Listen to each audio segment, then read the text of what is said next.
অল্প বয়সেই অসাধারণ প্রতিভার ঝলক দেখিয়ে সবার মন জয় করে নিয়েছে ত্রিপুরার কন্যা রাজস্মিতা দাস। পশ্চিম ত্রিপুরার শেকেরকোটের ছোট্ট মেয়ে বর্তমানে হলিক্রস আগরতলা স্কুলের ৩য় শ্রেণীর ছাত্রী। বয়স মাত্র ৮ বছর। তার কিন্তু গানের দক্ষতা ও আত্মবিশ্বাস তাকে আকাশ আটে টপ 12-তে জায়গা করে দিয়েছে, যেখানে বড়দের সঙ্গেও সে সমানভাবে টেক্কা দিচ্ছে। গান তার রক্তে। মাত্র ৫ বছর বয়স থেকেই মায়ের কাছেই গানের তালিম নিচ্ছে রাজস্মিতা। তার মা দেবস্মিতা দত্ত এবং বাবা রাজীব দাস। মেয়ের এই সাফল্যে গর্বিত। কোনো প্রতিষ্ঠিত সঙ্গীত গুরু নয়, বরং মায়ের শিক্ষা ও নিজের কঠোর পরিশ্রমেই আজ সে এত দূর এসেছে। মা যেমন শেখান, রাজস্মিতা ঠিক সেভাবেই গান গাইতে চেষ্টা করে। আকাশ হাটে তার মধুর কণ্ঠ ও সুরের জাদু এতটাই মন ছুঁয়েছে যে বিচারকরা তাকে একাধিক গান গাওয়ার সুযোগ করে দিয়েছেন। বিশেষ করে সঙ্গীত শিল্পী কিঞ্জল চ্যাটার্জি রাজস্মিতার গান শুনে মুগ্ধ হয়ে বলেন, তুই শুধু গান করে যা, তোর গান আমার মন ছুঁয়ে যাচ্ছে।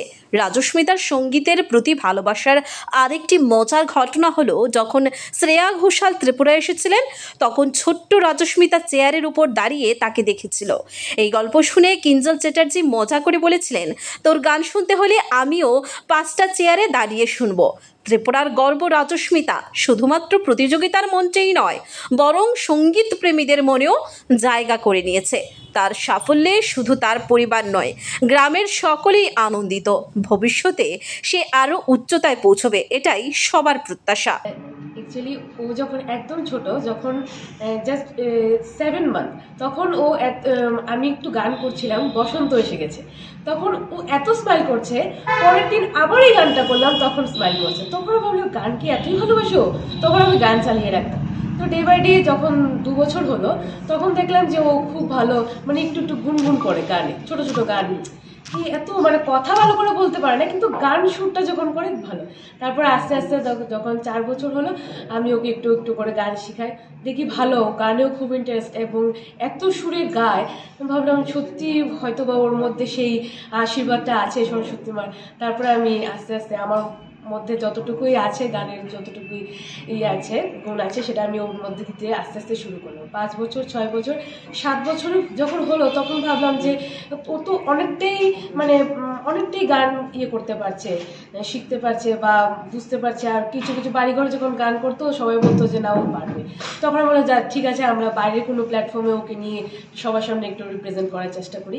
তখন আমরা প্রথমেই ওর ফার্স্ট অডিশনই হলো আমরা আকাশহাটে যখন দেখলাম, অ্যাডভার্টাইজমেন্ট দেখলাম, তখন আমি দেখলাম কি কোচবিহার ওর অডিশন। তখন আমরা ভাবলাম যে যাওয়াই যায়, দেখি না। তো ফার্স্ট যখন অডিশন দিল, ও গানটা করেছিল কুহু কুহু বলে কহিল। এই গানটা যখন গাইলো, তখন মানে যত জাজ ছিল ওখানে, ওরা এত খুশি হয়েছে। মানে ওকে হয়তো বা আমরা স্টেপ বাই স্টেপ পেরিয়েই গেছি, কিন্তু ওকে বলেছে যে তুমি একদম ফাইনালেই যাবে, মানে তুমি এত ভালো করে করেছো। তারপর সেখান থেকেই আমাদের শুরু। এখন স্টেপ বাই স্টেপ আমরা এতজন থেকে কাট করে আজ টপ 12-এ এসে পৌঁছেছে। রাখি যা